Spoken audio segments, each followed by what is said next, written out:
welcome everybody to the Oxo Tower, as Harriet said. Thank you all so much for coming along. Tom and I started the business 5 years ago, as Harriet said, and to have you here to celebrate our 5th anniversary is fantastic. And so many of you who I've kind of worked with and for in the past, it's fantastic to see so many of you here. Thank you very much. As Harriet said, what I wanted to do was talk a bit about inspiring a high-performance culture.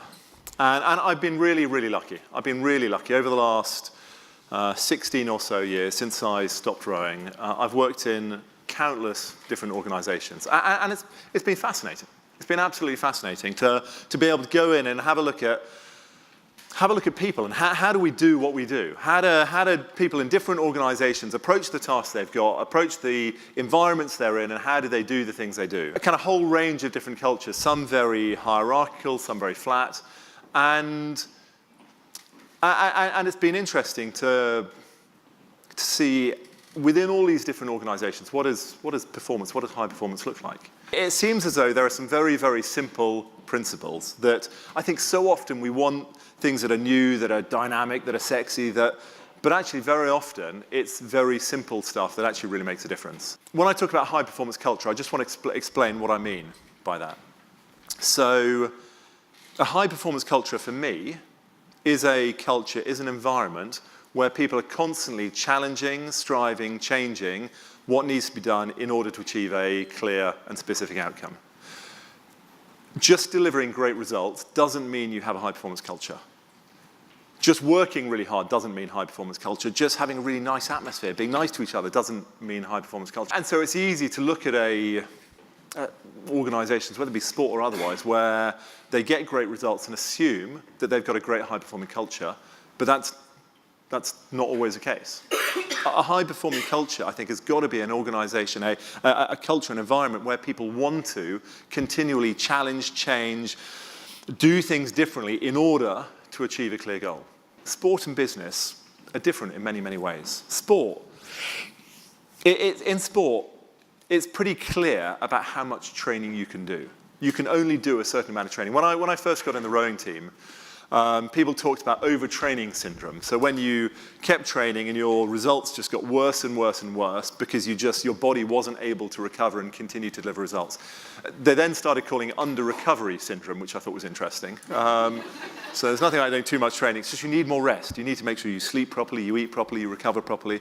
But there are finite limits. And in sport, it's very clear when you start doing too much, results just start going downhill. In business, it's not that clear. It's not that obvious. I wonder how many of you have had situations where you find yourself doing a piece of work and you kind of realize you're doing it at a fraction of the speed you'd normally do it. You're doing it at a fraction of the accuracy that you would normally do it at, just because you're knackered. How many of you know that situation? Yeah, kind of most of us.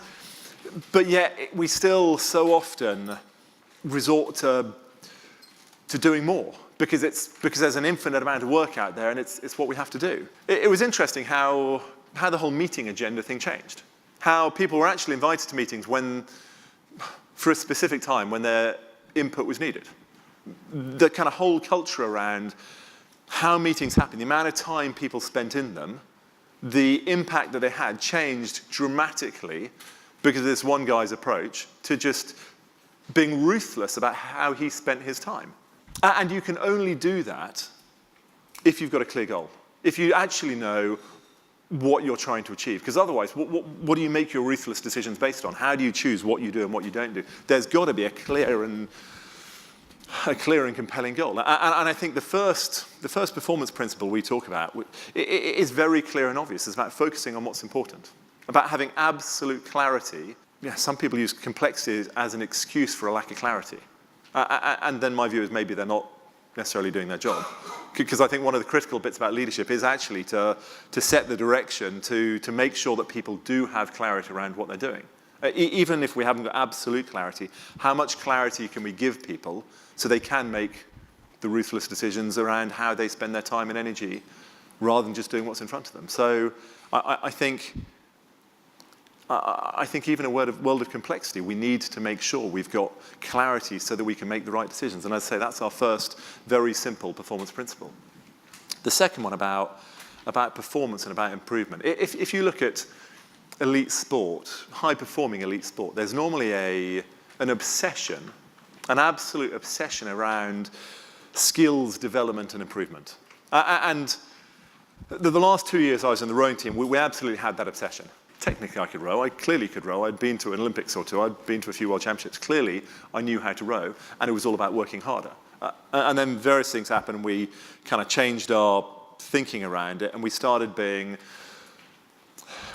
obsessed about developing the skills and the abilities we had. Whether that was specific technical things about how you put an oar in the water, whether it be about how we communicated with each other so that we could learn more from each other, whether it be about developing trust and relationships, again, so we could be more honest and we could improve our skill set, whether it be about how we produce different force, we changed our weight training, or all sorts of other things. We became obsessed by all sorts of different skills and knowledge we needed to gain in order to achieve what we wanted. I wonder how many of you developed your skills at kind of strategy setting, developed your skills at communicating clarity to people, and there are so many different skills that in a high-performance environment, you see people constantly developing. And you can't force that on people. That's got to be people wanting to, needing support, but wanting to develop and improve. And our second principle about focusing on performance is exactly that. It's about focusing on the performance, the skills we need so that we can deliver the results. Pretty impossible to have a culture with one person. Certainly one person can set a culture for other people, but you need a whole lot of people. A culture where you've got the right ways of working, where you can support people openly, honestly, push, cajole, help, enthuse, so that we can, because the first bit about, the clarity, doing stuff that takes you in the direction is a really easy concept and really hard to do. The performance mindset is a really easy concept and really hard to do. Most of us need help and support. That's where the culture bit comes into it. So it's just the way we do stuff. It's just how we operate, where we're constantly looking to develop and improve our skill sets. And when you see leaders who are able to set up those simple three things, you see, I think, high performance happening. Which, as I say, is not just about results, it's about the way it's done, so you've got sustainable results going forward. And as I said earlier, it's so easy to look for something new, look for something different, look for the new shiny thing, whereas actually I think what's critical is doing the basics right.